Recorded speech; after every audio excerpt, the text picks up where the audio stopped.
Myanmar opposition leader Aung San Suu Kyi said on Thursday she would be above the president if her party wins a historic election on November 8, defying a constitutional ban on becoming president herself.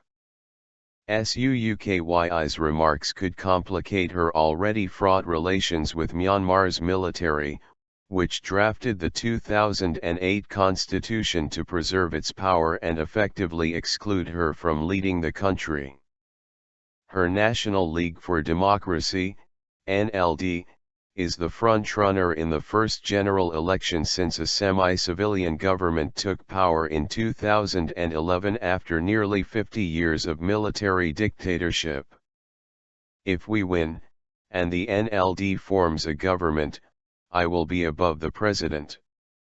It's a very simple message, a relaxed and smiling Suu Kyi told reporters at her lakeside home in Yangon. When asked if this arrangement violated the constitution, Suu Kyi replied, "No. The constitution says nothing about somebody being above the president.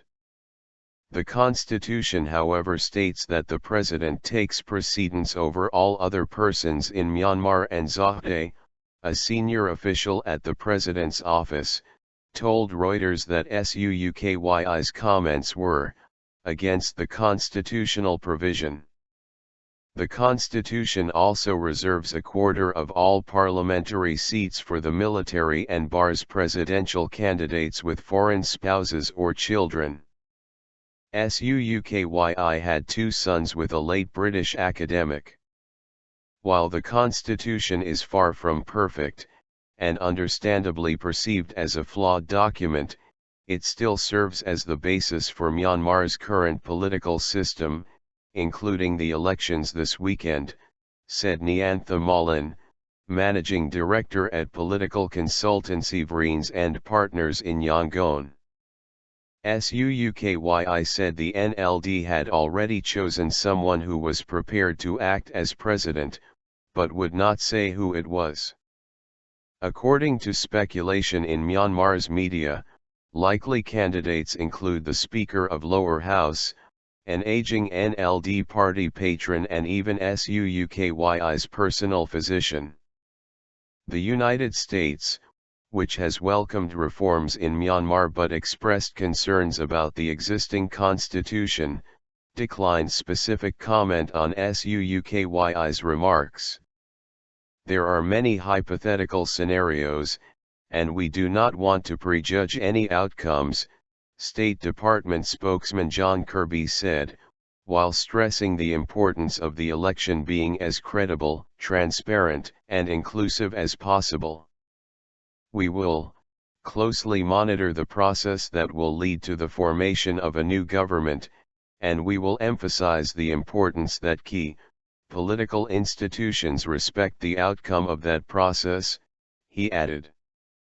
Kirby said the U.S. ambassador, embassy staff, USAID Assistant Administrator John Stivers and congressional staffers would be among those observing and monitoring the election. He said the United States had provided monitoring training and support for 5,000 independent, nonpartisan electoral advisors, and added, "We continue to urge the government of Burma to allow observers to access advanced voting in the military compounds." Suu Kyi said reports of fraud, intimidation, and irregularities in advance voting had marred what many people hope will be Myanmar's first credible election since 1990, which the NLD won by a landslide. The military annulled the result and kept Suu Kyi in detention or under house arrest for most of next 20 years. Totally illegal. International election monitors said on Thursday they were still negotiating access to observe advance voting on military installations. "It seems there is not clear rejection, but they are also not clearly allowing us," Iqbal Supriyadi of the Asia Network for Free Elections, ANFREL, told Reuters by phone on Thursday.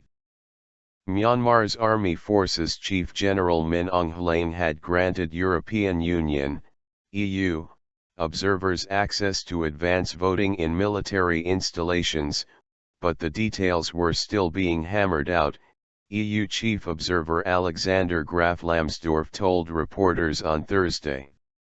We will see exactly how it's going to play out once the details are decided, he said. SUUKYI said the NLD had collected reports of advanced voting carried out in a totally illegal way. The long gap between the election on Sunday and the new government taking power next February was also a cause for concern, she said. In a video at the start of her 2-month campaign, she the international community to be vigilant during this transition period, which she said was almost as important as a free and fair election. Analysts have warned of a possible rise in post-election tensions, particularly over the choice of president.